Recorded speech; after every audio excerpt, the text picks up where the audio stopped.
Just a couple things at the top. I know there's a lot of interest in the debt limit, so I just want to say a few things here. There continues to be real differences between the parties on these issues.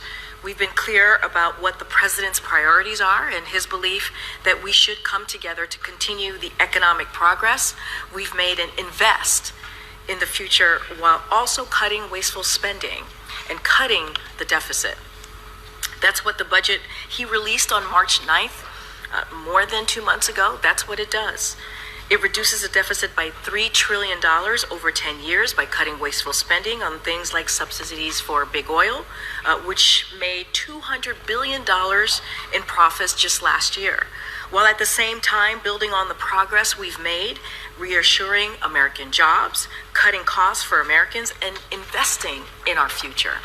The president has already shown that while he is not insisting on his approach, if Republicans in Congress were serious about cutting the deficit and about finding a bipartisan agreement, reasonable bipartisan agreement that can reach the president's desk, they'd be looking at cutting that kind of unnecessary wasteful spending.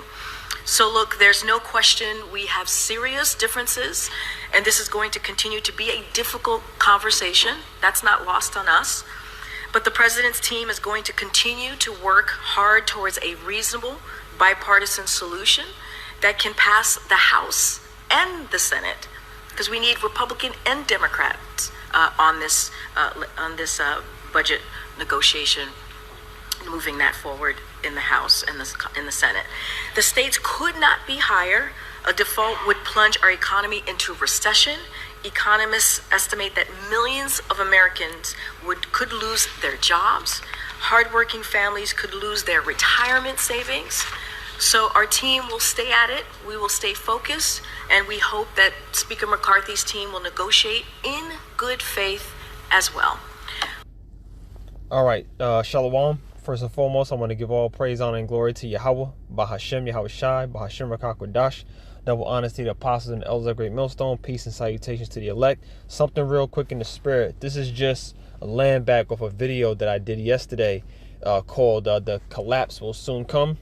And I just wanted to do a quick continuation of that video, because when I saw this today, two things jumped out to me when I saw this video. The first thing is when the speaker, this lady here, she's mentioning how they needed this whole bill, the budget, to pass through the House and through the Senate, and how they need to get them both on the same page so they can raise the debt ceiling and they don't go into default, right? And the first thing that I thought of, what it made me think of when I saw that was, a house, the scripture that talks about a house divided shall not stand. Actually, let me just search it. I did before. Yep, Matthew 12 and 25. So this is Matthew chapter 12, verse 25. It says, And YAHAWASHI knew their thoughts, and said unto them, Every kingdom divided against itself is brought to desolation, and every city or house divided against itself shall not stand. Okay? So, and then 26, it says, And if Satan cast out Satan, he is divided against himself. How shall then his kingdom stand? So, when you're dealing with, she was talking about how they needed to build a pass through both the House and the Senate. In America, man, you got the Democrats versus the Republicans. You got the conservatives versus the liberals, man. Everybody's trying to get control of the narrative. There's so much greed and corruption that's going on. That's how America operates, okay?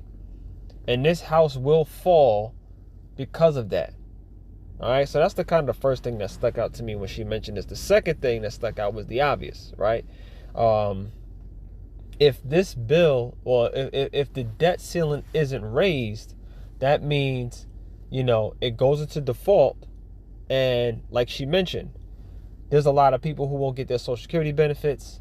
The veterans are not getting their benefits.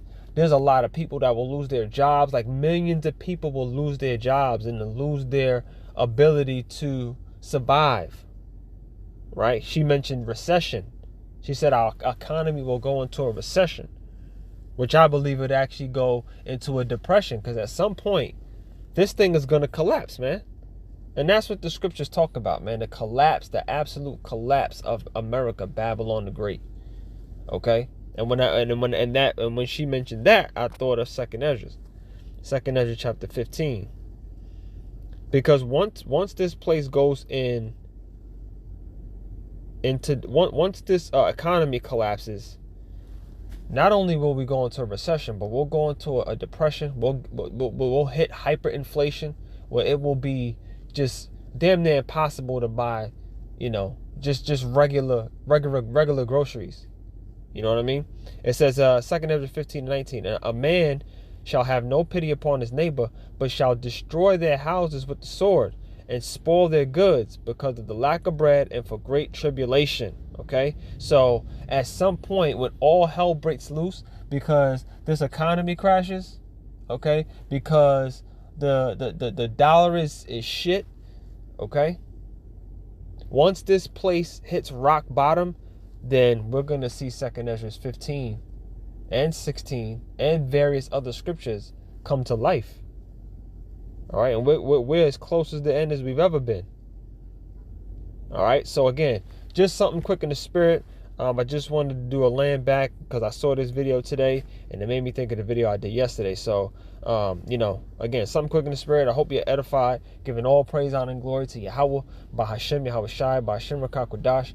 Double honors to the apostles, the elders, that great Millstone. Peace and salutations to the elect. Shalom.